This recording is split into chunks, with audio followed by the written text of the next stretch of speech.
Okay, shukran sana. Shukran sana Bwana Gideon kwa kujoin katika hii call. Kwa kuna swali moja ambalo lilikuwa naweza kusema ni paswa kichwa. Ndio. Naweza kusema ni swali paswa kichwa. Nikasema ni swali gani hilo? Nikasema wewe nikupigie nikuulize ili inakuaje? Umeona? Na swali lenyewe ni hili kwamba je, ni kweli kwamba AI kimekuwa ni kichocheo, kwamba AI imekuwa ni kichocheo cha mleta mpinga Kristo?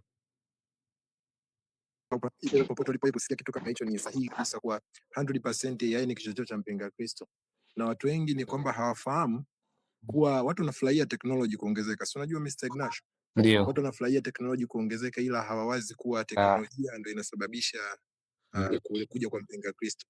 Na ndio maana tukiangalia katika maandiko yale kama ya kitabu cha Daniel, kama una Biblia unaweza kufungua au kafungua ya simu hapo.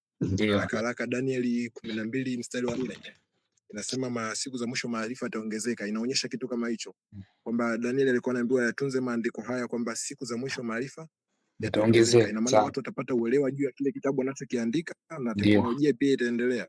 Ina maana tunavyozidi kuangalia katika maandiko tuonyesha maarifa yanavyozidi kuongezeka. Samahani kidogo, unaweza ukarudia huo mstari wa Daniel kwa ajili ya wasikilizaji wetu? Kitabu cha Daniel 12:4 kinazungumza kuhusu maarifa yataongezeka. Pale kuna tafsiri za aina mbili. Tafsiri moja inazungumza kuhusu nyaraka zile Daniel azitunze, ndio maanisha ni teknolojia. Kwa tukisema AI inaleta mpinga Kristo, ni 100% kabisa AI inatuletea mpinga Kristo. Sababu tukija kuangalia ili mpinga Kristo aje, kuna mifano nitaweza kukutolea.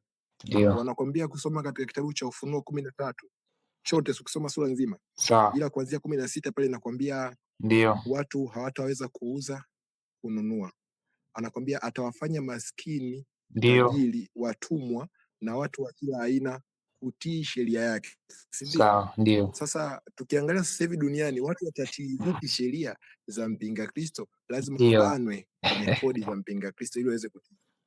Sasa nikikuletea kuna kitu kimoja nataka nikuonyeshe dunia ilipotoka, ilipokuja mpaka hiyo globalization ikaendelea ikatuletea utandawazi, ili uelewe jinsi gani AI inaleta mpinga Kristo. Ndio Mr. Ignacio, zamani watu walikuwa hawauzi wa kutumia hela, si ndio? Kweli. Hawauzi bidhaa kwa kutumia pesa, yani kwa kununua kutumia pesa. Walikuwa wanatumia chumvi, unanunua nyama, na unatumia bidhaa nyingine kununua bidhaa. Ikaja kipindi ambacho globalization ikakua, watu wakawa unabidi uwe na fedha ndo ununue bidhaa, si ndio? Uwe na access ya fedha. Kwa maana watu psychologically wakatengenezwa kuwa hatuwezi kutumia tena bidhaa kununua bidhaa, tuanze kuisaka fedha. Unaona sasa system ya mpinga Kristo ilivyoanzia mbali, kwamba tulitoka kwenye barter trade kuja kwenye monetization. Kwamba sasa watu psychologically taratibu, yani unajua, ndio maana Biblia inakwambia shetani kuna muda anakuja kama malaika wa nuru. Unafurahia teknolojia kuja, unafurahia kuja kwa mpinga Kristo. Yani taratibu tukatoka kwenye swala la kutumia nyama kununua chumvi kununua nyama. Sasa hivi tunakuja psychologically tunaambiwa sasa tutafute fedha. Fedha ndio itumike kununua bidhaa. Tunatumia fedha kununua bidhaa taratibu. Tukaanza kutumia, baadaye fedha zikawa nyingi. Watu wakamiliki billions of money. Huwezi kuzimiliki billions of money kaleta benki kwamba zikae kwenye benki. Ufanye transaction kwa sasa hivi unafanya transaction kwa kuchanja, kwa kuingiza kadi. Unanunua bidhaa ya mabilioni kama magari haya unavyoona ma Lamborghini yananunuliwa, huwezi enda na fedha mkononi. Unaenda na kadi. Si ndio? Taratibu tukaanza kubadilika. Taratibu kubadilika, na ndio maana Mr. Gideon kipindi cha corona. Sasa hivi kuna paka hizi fedha digitali hizi za Bitcoin kama ushazisikia. Hizi cryptocurrency. Yani Bitcoin, Forex, zote hizo ili uwe na access. Sasa nitakuja mpaka huko kuonyesha mpinga Kristo atabanaje kodi, atazibanaje hizo vitu ili watu waweze kumtii yeye ndio apewe access hivyo vitu. Taratibu tukaanza kutumia hela kwenye mabenki. Wewe umiliki hela nyingi sasa hivi unanunua bidhaa kwa transaction za kwenye simu na kwenye mabenki. Taratibu ili mradi mpinga Kristo atawabana watu vipi? Huwezi kumbana mtu kitu akiwa nacho, si ndio? Ndio. Mfano nikikutolea mfano ya ya kipindi sisi Afrika, kipindi tuna njaa miaka ile mpaka hapa tunaletewa mahindi kipindi cha kumaliza vita na Uganda, ili tuweze kutawaliwa. Unakumbuka ile kipindi imekuja ya system za Ulaya kwamba tumefanywa ile system unahitaji ile tunashurutishwa kufuata sheria za global wanatuletea misaada ila tutatii katika sheria zao, wanatuletea huduma ila tunatii katika sheria zao. Sasa kile kitendo ambacho wanatufanyia mpaka sasa hivi misaada unaona imeingia. Ndio. Sasa hivi misaada tunasaidiwa nchi za Afrika ila tunatumia sheria zao. Lazima tufuate sheria za Ulaya, si ndio? Maana kama hii tufuate sheria zao ndio tupate misaada. Ndio mpinga Kristo anachokitumia hicho kwamba ili uweze kuwa na access na kitu lazima utii katika sheria yake. Kwa hiyo tunakuja kuona kwamba yake inayokuja cha corona, ndio mfano kipindi cha corona ilipokuja, unakumbuka access za kutravel kwa ndege zilipungua wakazifunga kabisa chanjo. Ndio. Sawa. Bado tuje chanjo, ndio hicho ndio kinachokuja. Mfano unajua napenda kuwafungulia watu vitu kutokana na matukio yanayotokea. Hicho kwa kinatokea 2020 mtu hawezi kutravel mpaka ziwe na chanjo. Mpaka uwe na chanjo umepigwa chanjo. Usipokuwa na chanjo hawezi kutravel, si ndio?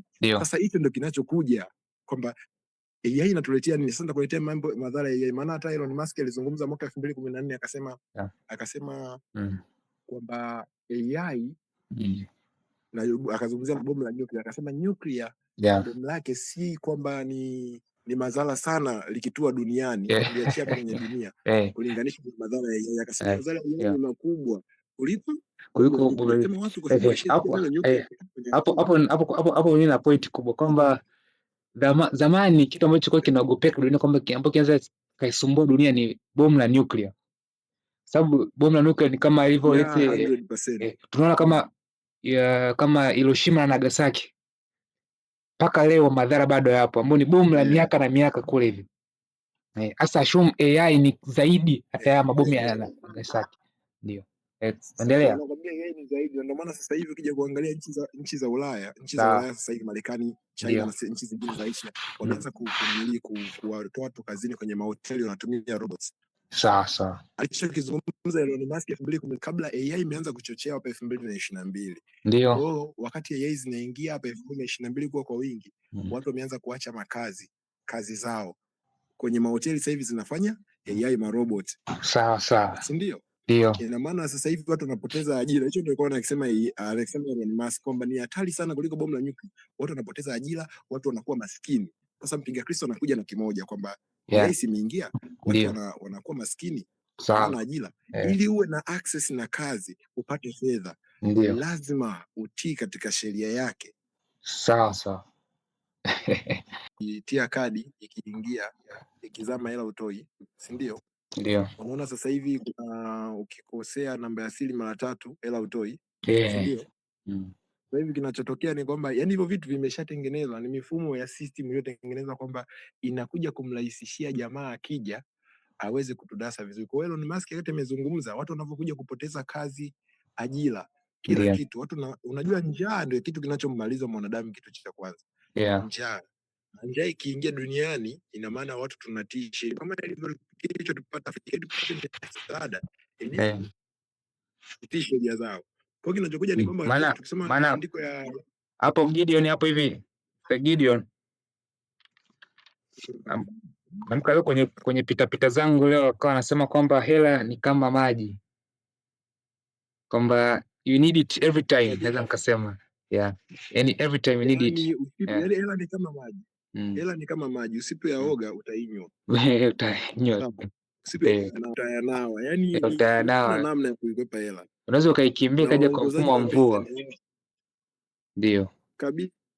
Pia kuhusu haya mabenki watu watakuwa na access nao, nikakwambia lazima pandemic disease ije.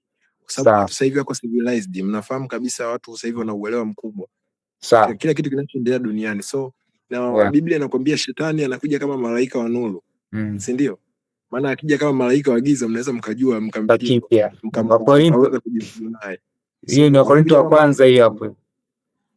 Nasema kwenye Wakorintho wa kwanza tunapata hiyo full story. Wakorintho wa kwanza nazungumza kitu kama hicho. So anafanya watu, na ndio maana sasa hivi unaona watu wasema sasa hivi mambo yamerahisishwa. So unaona sasa hivi mambo yamerahisishwa.